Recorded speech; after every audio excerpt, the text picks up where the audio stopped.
Okay, hello everybody. I'm back again. Little fun fact about myself. I am a breed of human being, which you might refer to as, at least commonly speaking, as an idiot. Because I forgot to make some room on my iPad before I was recording this, so that I could continue to make videos. So I was 2 minutes and 50 seconds into this video, the last shoot, before it just said, no, we're not recording anymore. But anyway, anyway, we're going to be looking at section 6.14 in Fitzpatrick, and in this section we cover the free expansion of gases, essentially.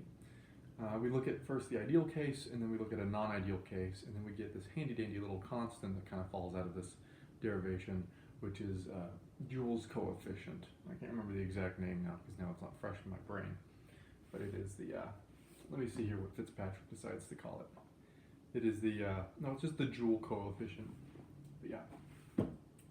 Anyway, so the premise for a free expansion of a gas is that we have some container here, right? In this container, the walls are fixed, volume's fixed. We have a set number of moles of a gas in the left-hand volume. And then we have in this partition a small valve that will slowly release gas into the other side of the compartment until we reach some sort of, pressure equilibrium, right? So overall with this system, we know our initial temperature, we know our initial volume, we know our final volume for these gases to occupy. But what we don't know is what the final temperature is going to be. So what Fitzpatrick does here with this particular experiment is that he assumes first and foremost that the system itself has like a negligible heat capacity, which helps us to do some calculations later on down the road to relate energy to temperature, which we see here. I'm kind of putting the cart before the horse. But anyway, we have to do that assumption because one, we have adiabatic expansion in a thermally isolated system, so we're not going to have any sort of exchange of heat, and moreover our pressure doesn't change whatsoever. Not our pressure, our volume doesn't change whatsoever, so no work is done on the system whatsoever. So by our first law in this form, we don't see any sort of change. So what we end up seeing is that our initial temperature should, in this case, when we have a negligible heat capacity of our container, should be the same as our initial. So our initial should be the same as the final temperature. That is until we introduce a non-ideal gas. In that case, what we have to do is consider our final temperature, T2, as being our initial temperature plus the integral of the rate of change of our temperature with respect to the molar mass of our, not our molar mass, our volume per mole quantity here, nu. And it is that partial derivative, in particular, that Fitzpatrick defines as being our Joule constant, right? Which he calls eta. Now we know what eta needs to look like. Is it some sort of change in temperature with the change with respect to volume per mole of a gas?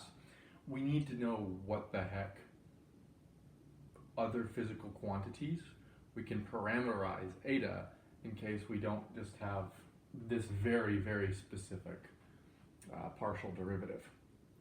So we start out with the first law, as we do with everything, except because we know that we don't have any heat exchange and we have no actual change in work here, we have to alter the definitions a little bit and then use Maxwell relations in order to simplify this particular expression. So what we do is that we take, first and foremost, our ds term here, and we expand it out in its regular, differential definition. When we have like ds is a function of, in this case, a temperature of T and V, that it's equal to the partial of S, partial of T, little d, not del, but little t, little dt, plus partial of S, partial of V, differential of V, that definition there.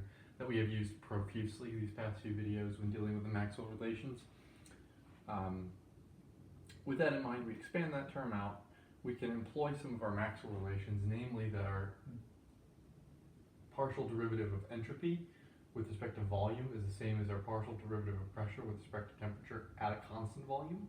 And then we also make use of our definition of a specific heat with constant volume being a change in heat with respect to a change in temperature, and this is our inexact differential.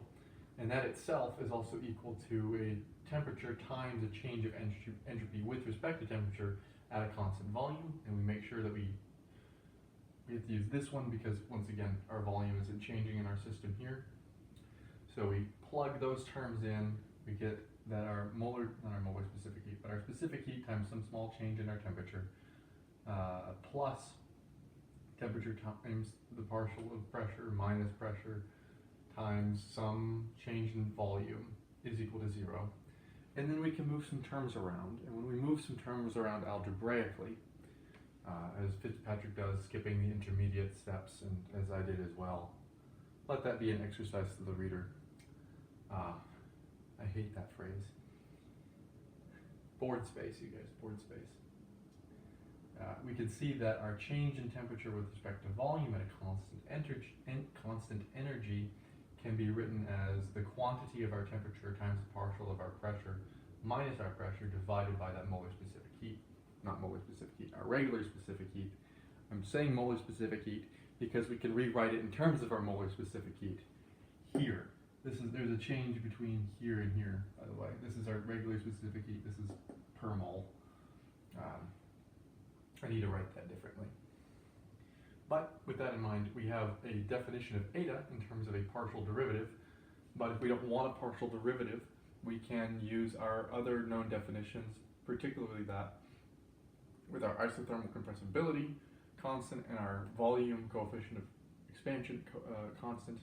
And we can plug those in, and we get that temperature times the volume coefficient divided by the isothermal compressibility minus the pressure quantity divided by the molar specific heat with a constant volume, all times -1, is equal to our Joule constant, eta. The use of Joule's constant will show up later on in Fitzpatrick a couple of times, I believe.